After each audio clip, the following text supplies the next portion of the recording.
This past offseason, when first reports of Nylander extensions were coming up, the number that, and we're all dumb, media fans, we're all dumb, okay? Like, we don't know. But the number that we had all kind of come up with, I think, as a think tank, fans and media alike, and even some insiders, so I don't even think they're out of this, was, hey, Nylander should be 9.5.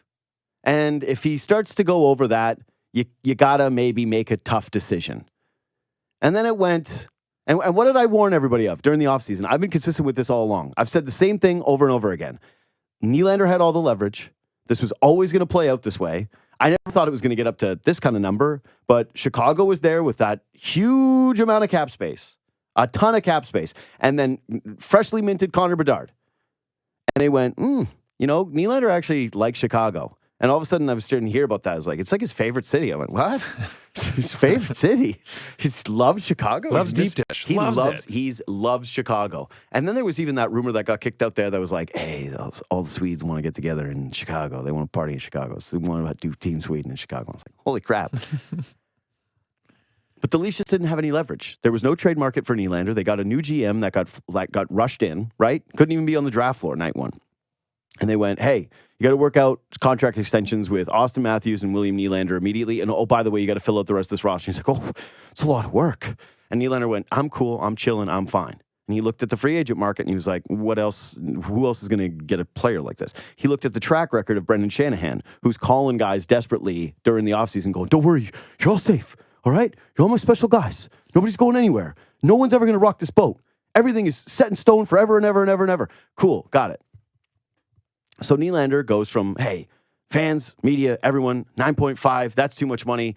But, 9.5 is a good contract. But anything over that, double digits, you got to make the tough choices. We move into the season. He starts red hot. He plays incredibly well. I think that he has proven that he's taken a step, okay? I do. I think that this is a pretty simple thing when you really break it down. I think William Nylander has clearly proven he has taken a step, but I don't think that step has been he's now David Pastrnak. Just because he's on pace in a contract year to touch what Pastrnak did last year, which, by the way, was 113 points. It should also be noted, though, that David Pastrnak is unquestionably the best player on his hockey team and that he is the only double-digit contract on the Boston Bruins books. And so I think that this kind of like magic act that Nylander has been able to do here in Toronto, which is turn himself into the Pastrnak comparable throughout his career, whether it was like in his first contract negotiation, that's what he wanted, the way that he's playing out this contract negotiation into the season, the way that he now wants to get paid like that. Like this dude, genuinely, if he gets $11.5 million, you all need to know that's 13% of the cap next year. Mirtle can double check me on that because he's on the line and listen, I'm not the cap guy. I'm a little bit of a math guy. I'm sneaky. I'm sneaky in the weeds with the math and the analytics guy, but I really don't understand what's going on. But he's done an incredible job of getting himself up to this massive number. And public perception, I think, is a little split because we all can recognize, again, this is very simple. It's very simple. The Leafs don't have a better option. He's got them over a barrel, okay? Like, there isn't another option. There is no trade Nylander right now. There is no, walk him to free agency right now because he will have suitors. He will have options. He will be able to walk. It just... You can understand the frustration from a fan base standpoint in a salary cap era going, yeah, okay, man, we get it. You can get paid and you can take advantage of this team and you can drive this up. And yeah, of course, Toronto's an expensive ass city. Like a lot of you live here. You know what it's like. Even when you're rich, it's like you'd like to have a little bit more in a city like Toronto. I think I saw one cap calculation that was Nylander's 11.5 would still be less than 9.5 living in Florida, right? Like, that's a tough thing to compete with, especially when you consider that housing is more expensive here, right? Cost of living is more expensive here. So I understand a guy like Nylander wanting that. I don't think that he's a villainous figure. But what's difficult in all of this is that, one, we have to continue to repeat the cycle of just the salary cap and wishing there was a luxury tax and all this different stuff and saying, hey, it's Gary Bettman's fault and it's the league's fault and it's the owner's fault and they've built this league where we're talking about contracts instead of players. That part definitely sucks, and that we're going to continuously live in this zone. And when will it end for the Toronto Maple Leafs if they continue to have failure? Now you've got these two guys on the books. You go like, well, what changes now? Like, how does this change now? But the bigger thing is that, Florida has the tax relief, right? Some places have, California has the weather. Toronto is supposed to have a few things. It's supposed to be you can make really good advertising money here. And we've seen that with William Nylander, right? How many Nylander commercials have you seen? He's got one here with Rogers, with Subway. That's the level of fame you are. It's like you take the Subway one time and boom, you get a Rogers ad. Okay? So fame and endorsements are supposed to mean something in this market. That hasn't materialized on the cap. And then the other part of it is like the desire to win. The money that you're willing to leave on the side after all these failures, all these disappointments, all these coming up shorts, you would think that this group would look at it and say, you know, maybe, just maybe we want to leave a little bit because we know that there is a difference between 10.5 and 11.5. There is a difference between 11 and 11.5. And so squeezing every single one of those pennies out of the Maple Leafs, like that costs you. That removes your margin for error. That makes it very, very difficult. That forces you to have to hit on the Simone Benoits at an extraordinary rate for you to have success as a franchise. And then lastly, it's like, it's supposed to matter here. Hockey matters here. You go play in Florida, and I know their fans are showing up more to these games now and all these different things are happening. But man, to wear the Toronto Maple Leaf is supposed to have some significance in the game of hockey. And I thought that the trip to Sweden would be a reminder for that for William Nylander. Like, they're getting the red carpet treatment when they get out there. They're the team that, and I know he's the player, right? Like, it's a chicken and egg. But there's a Boreas Solomon TV show or movie right now. I'm not really sure because I'm probably not going to watch it.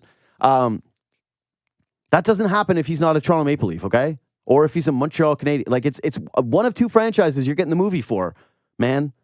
Like, Matt Sundin being there and being a god. Like, still to this fan base where they just want any type of piece of him. Like, that comes from being a Toronto Maple Leaf as well as a great hockey player. And you would think that that confluence of things would be able to materialize in some way for the Toronto Maple Leafs to be able to get at least a bit of a haircut. And instead, it's just another guy who is going to basically max out the amount of money that he can make. He's going to make 13% of the salary cap. We're going to be having the same discussions about, hey, can this team win with 4 players? There's going to be debates amongst the fans, rancor amongst the fans. Like, wouldn't it be nice, fans, if we could all just have one contract where everyone goes and looks at it and says, like, there's nothing to debate here. It's a great contract. Like, God, that would be refreshing. Anyways, James Mirtle, senior managing editor at The Athletic. How you doing, buddy? Happy holidays. Happy New Year. Is it okay if we do Happy New Year right now? It's yeah, well, you were off for weeks, right? Yeah. So, it's Happy New Year for you, for sure. What day is it today? Is it the 8th? That's too many. What day is this day? Is this Christmas Day? Yeah, this is the end of Happy New Year. I just want to say you will be the last person to receive. Maybe Brady Quinn today later in the show. But you're the first person for me to say it to, and you will be the last on the show. You don't sound like you're having a Happy New Year. You sound fired up. I'm having a great time. This is me in my bag here. Like, talking about Maple Leafs contracts. Like, I've been training my entire life. Like, I've been doing a million Rocky montage scenes for the last 7 years for this. So I'm good. I'm ready to roll. Was there a number I got in there wrong? Was the 13% right? Like, I don't know how much of the rant you heard, but it's like 13. I mean, it depends exactly how much the cap goes up. It's like 13.1 something. Yeah, it's more than 13%. So I'll correct you on that. Okay, so yeah, 13.1%. I was off by 1%. I don't know. Some people say that's just working. Math guys are like, yes, we got a term for that. I'm sure we got a term for the 1%. Anyway, but David Pastrnak was coming off a 113-point season, and he was the best player on his team by like a pretty wide margin last year on the best team in the NHL. And yeah, he also happened to score 61 goals last year, which I think is a little lost on some people. Nylander, I think, will hit 40, 45, somewhere in that ballpark. Again, the cap is going up. But what is your read on how he's been able to hit this number specifically, this percentage specifically? I think the Leafs feel like they can't lose him, basically. The interesting thing for me, JD, is you go back to the draft in Nashville, and I remember being there, and you're hearing the numbers that are thrown around, and they were so far apart at that point. Like, the Leafs were offering maybe 9 at that point, and that's not that long ago. It's like 6 months ago, and the talks were not going well. Remember after free agency, I remember coming on your show, we were talking about it, and they had made their signings, and I was like, the big question in the offseason is what's going to happen with Nylander, because they're so far apart. For what I was hearing at that point was like it didn't feel good. It felt like potentially they were going to have to do something. And what ended up happening, the something that ended up happening is that Nylander had a monster first half of the season, and the Leafs capitulated, and he's getting everything that he could have wanted. He's getting his number, it feels like, to the letter or pretty close. Mm-hmm. And I'm a Nylander guy. I've been a Nylander guy since he was drafted. I heard you guys on Leafs Talk talking about everyone's got the Nylander bad trade skeletons in their closet. I don't think I do. I've never written trade Nylander. But even for me, this is too much. Even for me, it's too high. I think even with the big season, even with the on pace for, 115 points, I still think the right number for him is tens, maybe like 10-7 or something like that, I think would make sense if you look at the comparables. I have a really hard time finding a comparable that makes sense for Nylander at 11.5. That's the thing that is driving me a little bonkers about this. Is like, here's what I think. Can the Leafs survive overpaying Nylander? Sure, because if he continues to perform this way, then it ends up being okay. It doesn't end up being a deal. Like, I think it's actually kind of funny when people are like, well, 3 years from now. I'm like, I don't think that 3 years from now you're going to be looking at the Nylander contract and going, man, this is such a huge break for the Leafs. Like, what? He's going to be 31 too, right? Like, exactly. I mean, look what's happening with Huberdeau and Gaudreau and these guys that sign these huge contracts after the one big year, and they're a couple years older than Nylander's going to be. Mm-hmm. I had one team reach out to me and they said, you know what, the thing with Nylander is he's young. He's only 27 right now. The first year of the contract, he's only going to be 28. It's not quite the same. It's like, okay. Mm-hmm. So the first 2 years of the deal are better than Huberdeau and Gaudreau, but you look at where Columbus and Calgary are with those guys right now, and it's like, and I'm not saying that that's what's going to happen with Nylander, but it's just, there's the potential there where there's just this one anomalous huge year, and if you pay just based on that, you can get burned. Man, and we've seen it around the league a lot. His year last year was amazing, right? 40 goals, 87 points, right? Like that, Yep. He's going to smash it. But that is his career best year, and I think that it's important to point this out to people. Is like, you can take a step as a player, right? Like you can become a new guy. And David Pastrnak had a career year last year, right? Where it was 113 points. And before that, he hadn't hit anything close to that number. I think 95 was his next year. But yeah, David Pastrnak still, over the course of his career, is now, 325 goals, 672 points. William Nylander has, 198 goals and 484 points. Granted, he came into the league a year later, but it's like there's a pretty wide discrepancy between those two numbers and like the track record that you're working off of here. And man, I like Nylander. I think his game is going to age well. I think that, probably in the open market, Chicago would be willing to pay something like this. But it is just like, this is the take that you cannot argue with. Is like, Toronto is not getting anything here. Like there is no concession. The 8 years is a good thing for Nylander. The number is a good thing for Nylander. Like it does.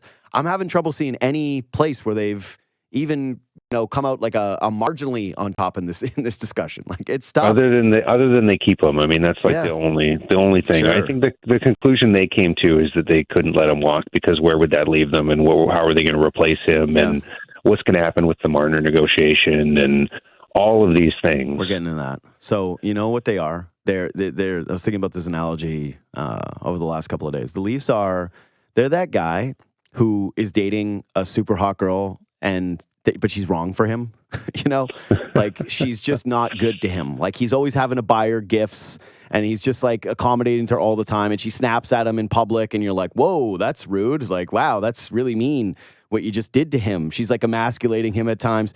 And then you're like, hey man, yeah, she's the hottest you can do. There's no question about it. But you probably have to move on from this at some point. And I don't mean that with like Nylander directly. I just mean like with this model, right? Is they're so afraid to try to take a step back or to try to move or to try to actually like flex their muscle in a contract negotiation because of loss without ever contemplating that, life could actually be better on the other side.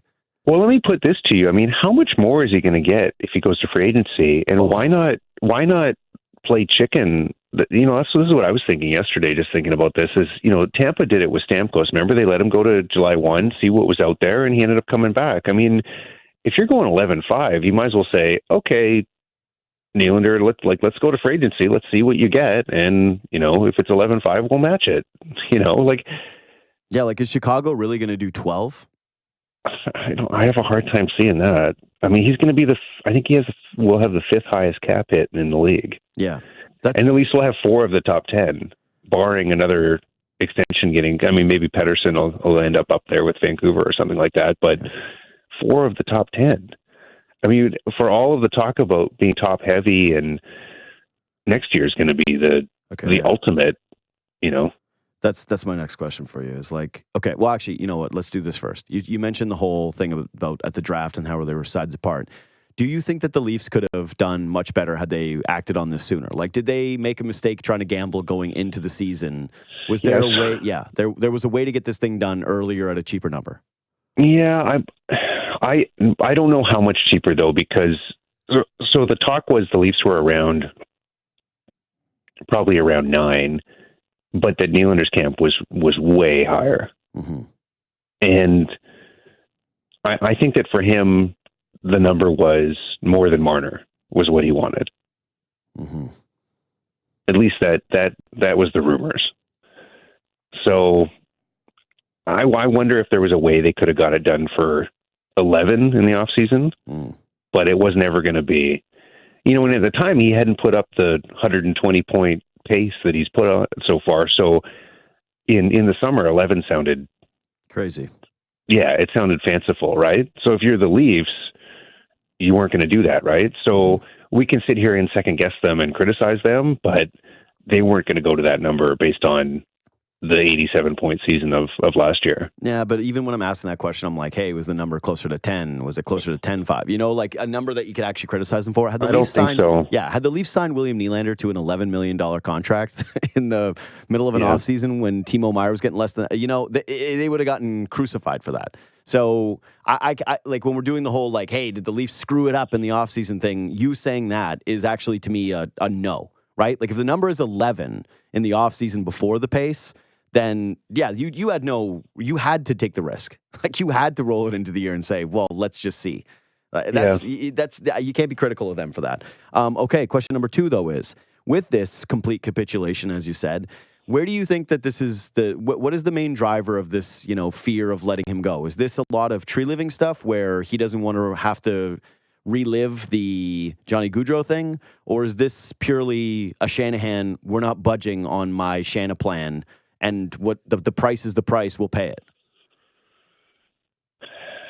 I mean, there's probably I think it would go to the top. Like I'm sure Shanahan would be involved, so I'm sure there's those factors. But I think also if you look at this a little bit more longer term, if they lose Nylander, then they absolutely have to keep Marner, and then they're in a position like you can't lose both those guys back-to-back years and not get compensated for that.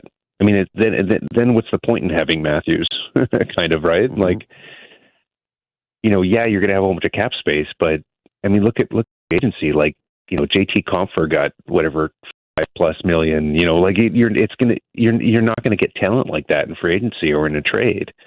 And the Leafs don't have a lot to trade either if Nylander and Marner walk. So I think my sense is that part of the fear is that if Nylander does get away from them, where does that leave them, and how do they stay as competitive as they are? I think the fear is that this team is this, for better or worse, even at the numbers that they're at, this team is those guys, and that without them, they're not going to be successful. I think that's the fear, whether you agree with that or not. Yeah, I mean, just there's obviously so much success so far that you can point to that it's like it's undoubtable that this thing is going to work. Well, I was confused why, as soon as Dubas was let go, they called all the players and said, "You're all staying." It felt very strange. Well, to me, the read I always had was the lack of stability within the organization, the feeling like, okay, holy crap, there was. Yeah, that's it. It's like there's the feelings of things are going to fall apart, and it's like, what do you do when there's, you know, a war, civil war? That's what that was, is you got to find out who you're allied with. You got to make sure that your allegiances are strong. And so that's all I saw with that, is a guy calling the players and being like, you're with me, right? Like none of you are going to start to make a public stance for Kyle Dubas, right? Like you can't, if you start disseminating the message of, hey, well, none of you are safe and we'll kind of see how this thing goes, all of a sudden, you know, you're getting a leak from one of those players going, you know, I think it's too unstable here. I don't want to be here. And then where are you? Yeah, right? well, some of that, it felt like some of that was happening anyways. And that does make sense. I mean, it was about calming the waters, because it's easy to forget now, but in May it was I mean, the stuff that we were getting, like my phone was blowing up with people in the organization saying it's a mess. Yeah. So yeah. I think that's a lot of what it is. Okay, so next is, all right, if this happens, hey, the cap's going up next year, everybody. The cap is going up. You know what else? Matthews' number and Nylander's number by, significant margins. How do they make this work? Like, well, I think they can make it work. Sure, of course they can make it work, but how do they? It's going to be similar to this year, right? Yeah. It's not that much different. It's the cap goes up, and all of that goes to Nylander basically. And there's Matthews is only getting an extra 1.5. Mm-hmm. They have a ton of guys who are up. They're going to have, go down the list.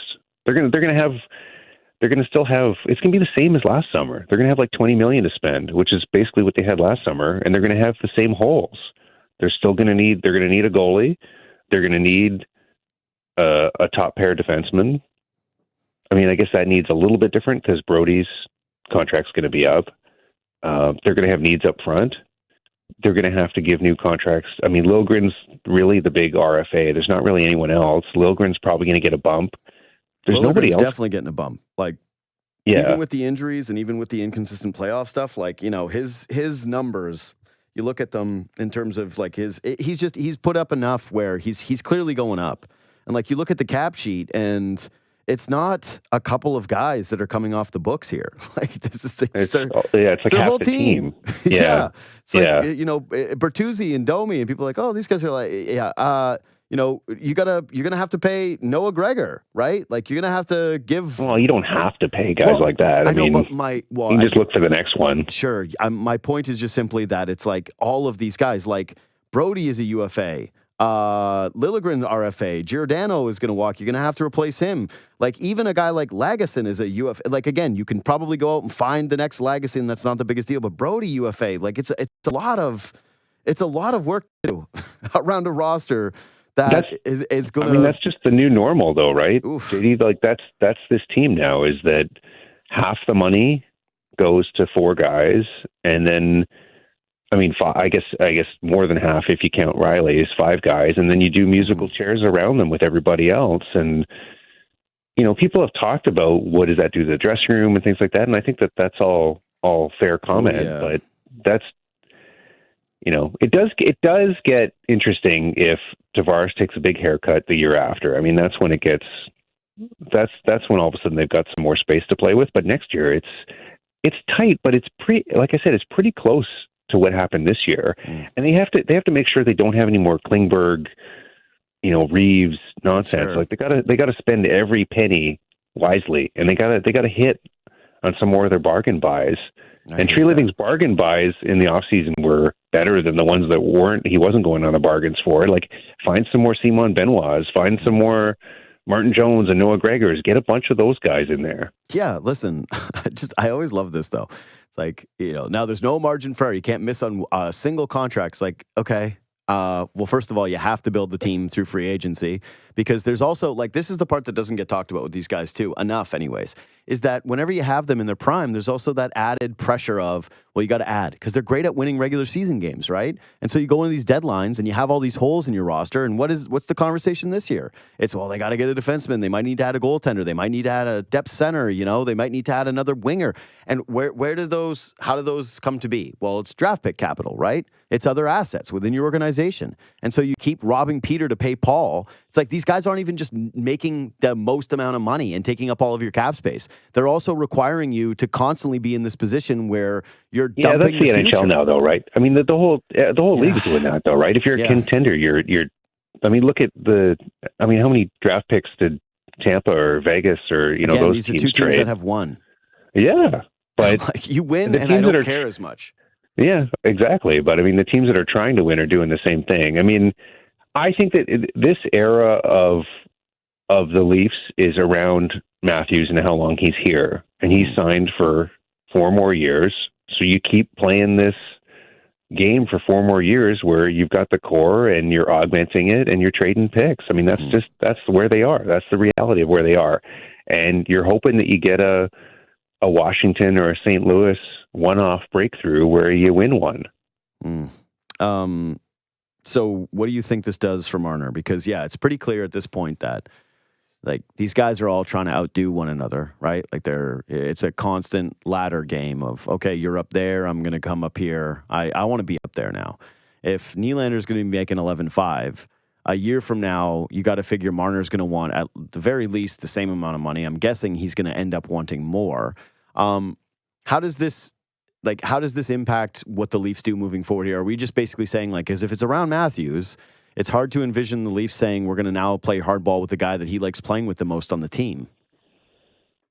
Yeah, I mean, I guess the only thing that's kind of interesting is that Nylander's huge season kind of leaves Marner in the dust a little bit, right? Like if Nylander has 120 points, he's got a feather in his cap that Marner doesn't have all of a sudden, which he didn't before.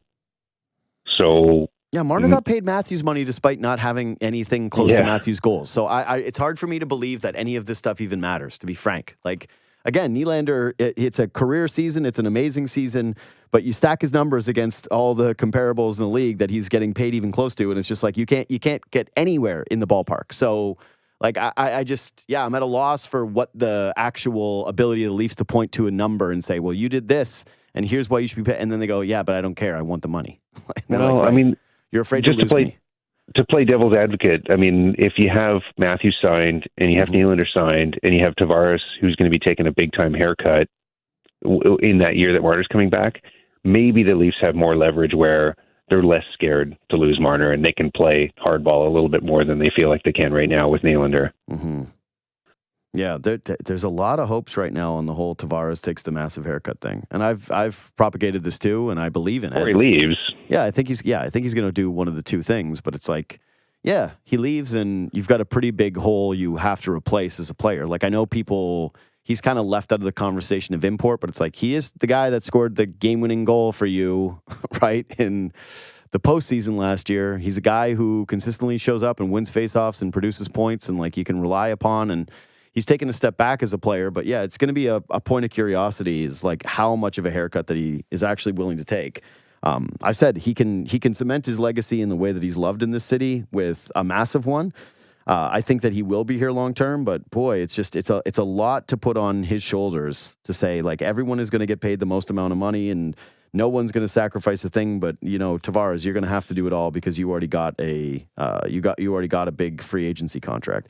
Okay, yeah, I think that's the thing that ties into Mitch though too, right? Is how does this impact the pressure on the postseason this year? Like if you've got Matthews tied up and Nylander tied up, and you're basically alluding to the idea of like, hey, the plan is Tavares takes the haircut, and then you've got cap space and around these other five guys. Like, what does that mean in terms of the stakes of the season?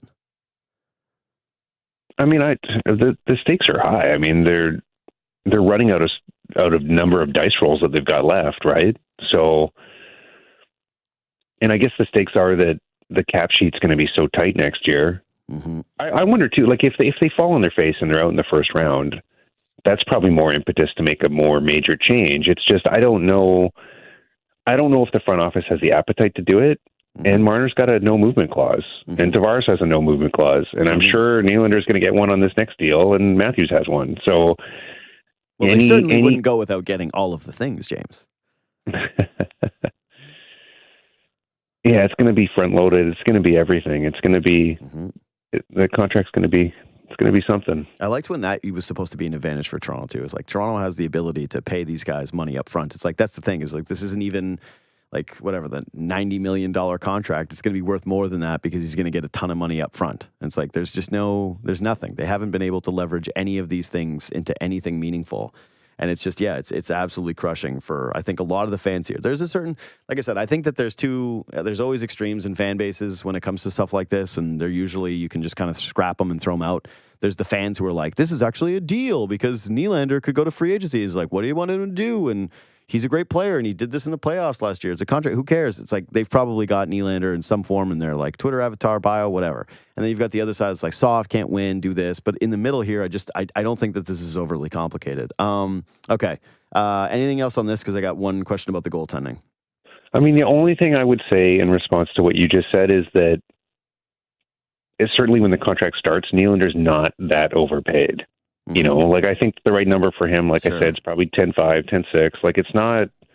I mean, Tavares is more overpaid right now than Nylander's going to be next year. Sure. Again, he's an aging player. He's at the end of a UFA deal. Like, when are those not going to end up being overpaid? That's the other thing we haven't talked about is like what is Nylander going to look like at 35? Like it's. But I guess you just don't worry about that, right? Like you're going to be in a Brent Seabrook situation at that point, and you just hope that you've won 3 cups the way that Chicago did before they got there. That's the issue I have with this stuff. It's like normally when you do the added, you're paying a little bit for past performance. Well, here you're not paying for past performance. You're paying purely for current player, and 0 past performance because it's like no playoff success. And like I know someone's screaming because they're like, he's their best guy in the playoffs. It's like they've won 1 round. Okay, so whatever. And you've talked about a guy who has been, inconsistent throughout his career, at least. Like, maybe at times that has been overstated. Maybe he's been whipping boy for some too frequently. I think that there's also been like a lot of overlooked stuff with Nylander in terms of some of his play that it just like people are afraid to criticize him because he got criticized too much early on in his career. But yeah, it's just, I don't think that you're getting killed on this deal. It's not that, he enters it and you're like, what are you supposed to do? This is the worst overpay in the history of hockey. Like, no, you'd rather overpay a guy who can perform this way than someone who is a middling player in free agency, which happens all the time, right? Like, I'm sorry to him because he's the reference for this, but it's like, you'd rather give Nylander this contract than like the Andrew Ladd one, right? Like that one always comes to mind for me where you're like, whoa, that was a lot of money for Andrew Ladd. But boy, it's what it represents. Like I said, it's more to me about the Leafs' inability to ever leverage those ideas of, do you want to win? Do you want to stay with these players for a very, very long time? Do you want to be in the city of Toronto? Does the Maple Leaf mean something to you? Does it mean something to be playing in front of fans like this? Do you want to live in this city? Like, do you love the endorsement deals here? Do you love the fame here? Do you love the front-loaded money here? Like, all of the things, just they don't, like the fact that none of them come at a price break and all these guys continue to set the market rather than just even be a part of the market or in line with the market. That's what I think is so difficult for people to digest. Not the understanding of like Nylander isn't worth that money or could never see a reality where he makes that he returns value on a contract like this in a year from now. It's just, it's the other stuff. Anyway. All right. When it comes to goalies, they're playing Martin Jones a lot, which is good because he's playing well. Yes, they are. But yes, they are. And I'm not like I don't want to be Mr. Load Management here, but what's your read on their willingness to play Hildeby? Because they've got a ton of games coming up here. Like I do Leafs talk, I got my schedule, and I go, whoa, I'm working Saturday, Sunday for 2 straight weeks. That's 2 back-to-backs. You got to figure that he's in at least one of those games. I would guess that out of the next, 10, they've got to give Hildeby 2 of these things. Do you consider playing him Tuesday? Do you think they're thinking about playing him Tuesday, given that it's the San Jose Sharks? They trying to accumulate points here? Like, what is your read on just his situation? Yeah, I do think, I know you said on Saturday that Hildeby makes sense against the Sharks tomorrow, I agree. I agree. Jones is going to be worn out coming back from that trip. Everybody's going to be worn out. Like, that's a tough trip, and the time change and the 3, they win the 3 games, and if Hildeby falls flat, they lose that game. I think he can live with it. I mean, you got a rookie goalie that's played like 40 games as a pro between the AHL and Sweden combined. I mean, it could happen, but I think the thing too that could happen is you put Hildeby in, the rest of the team could rise to the occasion and kind of like, let's win one for the kid in net. And even if he struggles, we can score 6 on this team. Mm-hmm. It's San Jose. What San Jose lost 11, 12 in a row? Like they're a mess. They're a complete mess. They're in disarray. Have the big guys step up and win one for Hildeby, even if it's like a 6-5 game. I think that's what I would do because the back-to-back coming up on the weekend is a really tough one. But you're kind of weighing. Do you want to play an older Martin Jones in another back-to-back, Colorado, then Detroit? Mm-hmm. And the thing you got to be careful with is you got to worry about the injury concern. Mm-hmm. It's not just performance. I mean, if Jones gets hurt, where are you? No, you're screwed. So that's the thing with the back-to-back. So, but to answer your question, I think it does make sense to play Hildeby. It gives, a 4-day break for Jones, goes in, gets the Islanders, gets the back-to-back on the weekend, And then, you're going to have to find another. I haven't looked that far ahead on the schedule. I don't know who's coming the following week, but I think you're right. I think you probably get Hildeby some confidence if he can get in there and beat San Jose, even if it's not pretty. And then maybe you feel okay playing him in a game the following week. But I could go either way. I mean, the other option would be to play Hildeby against Detroit, second game of a back-to-back. Detroit's got some real firepower. They've been scoring a lot of goals. Alex Lyon's been playing really well for them in net. I just feel like that could be like a 6-0 loss. So they got to be careful with how they play this. So the reason why I'm asking in terms of like what's the read on him though specifically is like, all right, I believe in protecting some players. I don't think that it's good for anybody to go in the net too young and have to carry like a significant load. But like the understanding here for Hildeby should be pretty obvious. It's, hey, kid, you're 22. No one expected that you were ever going to be in this position. This is a dire emergency where we've lost 2 goaltenders that are ahead of you. We're just trying to survive through these games. You're not being judged. Go out there, play free, play like yourself. Like he's 22, right? He's 22. Yeah. Okay, so he's the third. He would be the third youngest goalie to play minutes in the NHL this year. Yeah, but that's what I was going to say. Is there's a little bit of a feeling like you can't put the little baby in there. It's like Joe Woll when he first he got ain't little. Dude, I know he ain't little. There's no doubt about that. But you know how old Joe Woll was when he got his first NHL start? They're probably pretty similar. 23. He was 23, and you know what happened the first night that he played? He got shelled. Winnipeg put 6 up on him. They put 6 goals on him. It was 41 shots against. They put the rookie goaltender in against the Winnipeg Jets, who at the time the Leafs had been like, a little frisky with. Remember there was like a little time there where those two teams didn't really like each other. They put him in net for that game. The Jets said, thank you very much. They lit him up for 6 goals. Does anybody feel like, oh no, Joe Woll now is, he was mentally broken by that stretch? Well, like, no, it's fine. He'll be fine. I don't know if you read, we had a profile on Woll 2 or 3 weeks ago, and he did say that he was kind of mentally broken. Oh, great. Early in his AHL career. Not from that game, but that he really struggled. Career? Well, I mean, it was all part of it, right? He really struggled with confidence early on. So, I mean, he started working with a mental performance coach and all this kind of thing. So, like, I'm not saying that one game. I'm just saying in general, the difficulty of what he faced early in his pro career, I don't want to say broke him because that doesn't sound right, but it did present a challenge to Joseph Woll, and credit to the kid. He figured it out and he found ways to overcome that. Well, he's really great at that because again, in that even despite that awful start, he won his next bunch of games. He finished with a .911 save percentage that year where he first started with the Leafs, which was like totally fine, 276 goals against in 4 starts. Then he came back with the Leafs in 23, and guess what he did? He had a .932 save. Like, he wasn't dreadful when he was with the Marlies either. Like, the numbers are not off the charts bad. So, he wears it, I guess, extremely well when it came to his actual performance for a guy that didn't feel the highest level of confidence. I'm just like, everybody has to go through a moment like this anyways, right? Well, Hildeby had this in Sweden. Yeah. Like there were some injuries there that when he got those 7 games, I think it was 2 years ago, maybe 3 years ago, like Hildeby wasn't really on the radar to be drafted or to be a pro. He was never one of the top prospects over in Sweden. There were a bunch of injuries. They had him come up. He played, I think, 7 games over there and was unbelievable. And that really put him on the radar. And that put him on the radar to get drafted, too, by the Leafs. So he's done this before. He's come into a situation where he was really young. He would have been, 19, 20 years old, came in, played pro games, played well.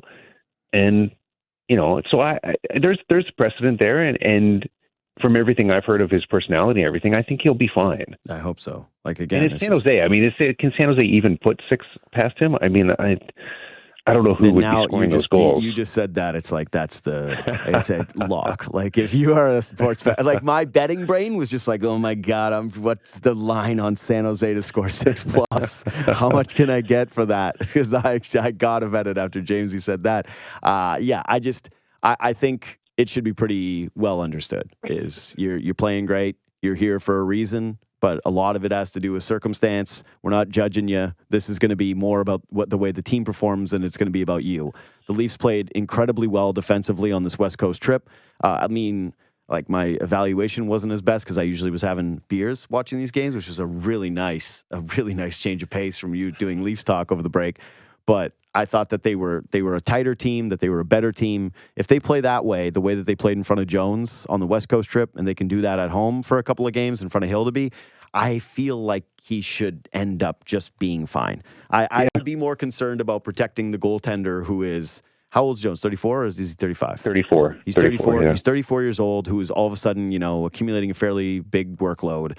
And this is a conversation for a different day, but he's actually playing well enough that I don't know what the future holds. Everyone's like, Wool gets back. I'm like, for sure. And Wool will get the opportunity. I think he's the higher ceiling guy, but I don't think it's like an absurd belief that we could be seeing the playoffs come around and Jones has the net.